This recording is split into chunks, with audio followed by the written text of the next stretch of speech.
मुदिता के सभी श्रोताओं को नमस्कार। आज हम शिव सूत्र के आणवोपाय के सूत्र 24 और 25 के बारे में बात करेंगे। तो पिछले सूत्र में कहा गया कि आत्मबोध होने के बाद निरंतर उसमें बने रहना है, उसी के प्रकाश में सभी कार्य करने हैं और यही है प्रकाशित होना। अब आज के यह सूत्र एक ऐसी स्थिति की तरफ संकेत करते हैं जिसका सामना हम में से ज्यादातर साधक करते हैं और यह है मध्य स्थिति। तो यह एक तरह के अटकाव की सी स्थिति है जिसमें साधक आत्मबोध होने के बाद भी एक द्वंद सा महसूस करता है। वह पूर्णता और आनंद महसूस नहीं करता जो होना चाहिए, अर्थात अभी अंतिम छलांग बाकी है। तो यह क्या स्थिति है, इसके कारण क्या है और निवारण क्या है, ये आज के इन सूत्रों के माध्यम से हम जानेंगे। तो सूत्र 24 कहता है मध्यवर प्रसवः, अर्थात मध्य की स्थिति में पतन का जन्म होता है। तो देखते हैं ये मध्य की स्थिति क्या है। तो मध्य की स्थिति मतलब संशय की स्थिति या कहें कि असंतुलन की स्थिति। तो होता क्या है कि पहले व्यक्ति शरीर और मन को सच मानकर जीता रहता है, अर्थात एक ही पक्ष को जानता है। उसको स्वयं के तत्व का यानी निराकार पक्ष का पता ही नहीं होता।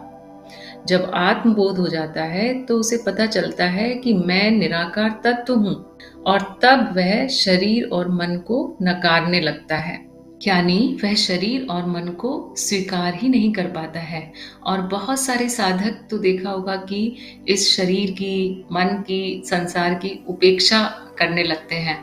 तो इस तरह से उपेक्षा करना अज्ञान है, क्योंकि हम सब जानते हैं कि ये मनोशरीर यंत्र ही तो साधना का साधन है।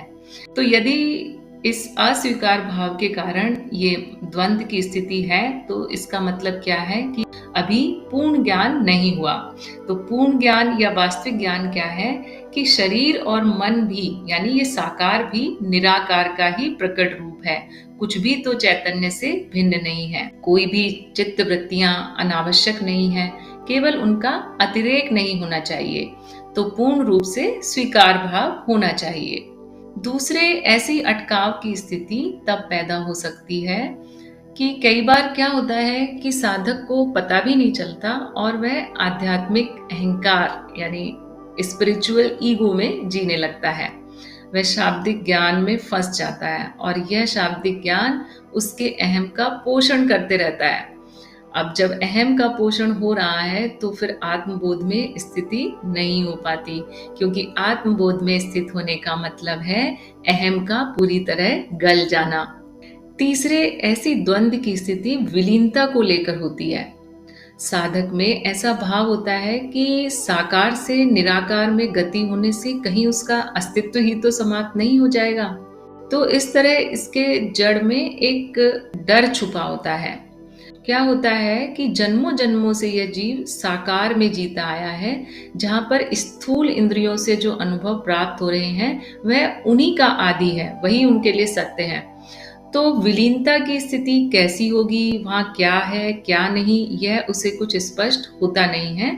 तो वह अंतर्द्वंद में फंस जाता है कि साकार को छोड़ूं या नहीं। तो इस ज्ञान के साथ वह शरीर में ही रहना चाहता है, लेकिन वह यह भूल जाता है कि यह जो भ्रम या द्वंद पैदा हो रहा है ये भी माया के कारण ही हो रहा है और इस तरह यह द्वंद उसके पतन का कारण बन जाता है, जैसा कि सूत्र कह रहा है। तो पतन का मतलब है कि निचली चित्तवृत्तियां फिर से हावी होने लगती हैं और इन वृत्तियों पर साधक अपना नियंत्रण खो देता है। तो ऐसा क्यों है? क्योंकि अभी चेतना स्थिर नहीं है। अब प्रश्न उठता है कि ऐसी स्थिति से कैसे उबरा जाए, इसका निवारण क्या है?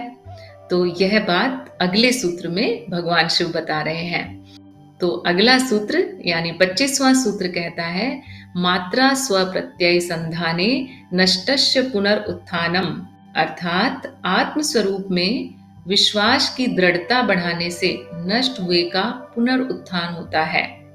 यानी सूत्र कह रहा है कि पतन के बाद भी वापस उत्थान हो सकता है यदि साधक का आत्म स्वरूप में निश्चय दृढ़ हो जाए।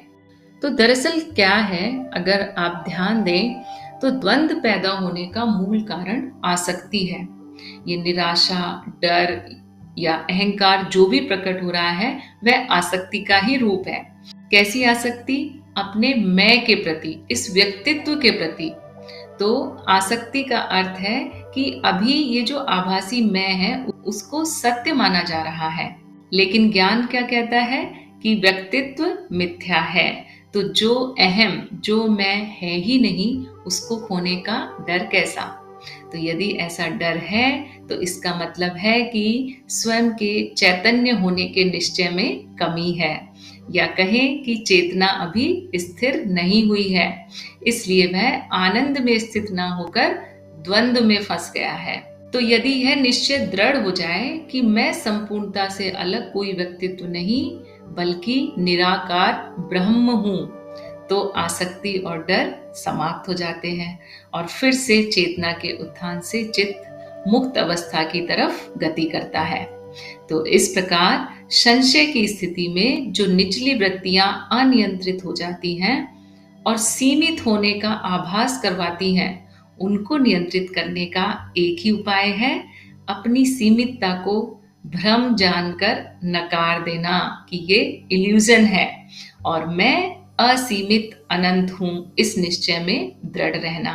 तो आज के लिए इतना ही। कल हम अगले सूत्र पर चर्चा करेंगे। तब तक के लिए आप सभी को नमस्कार, धन्यवाद।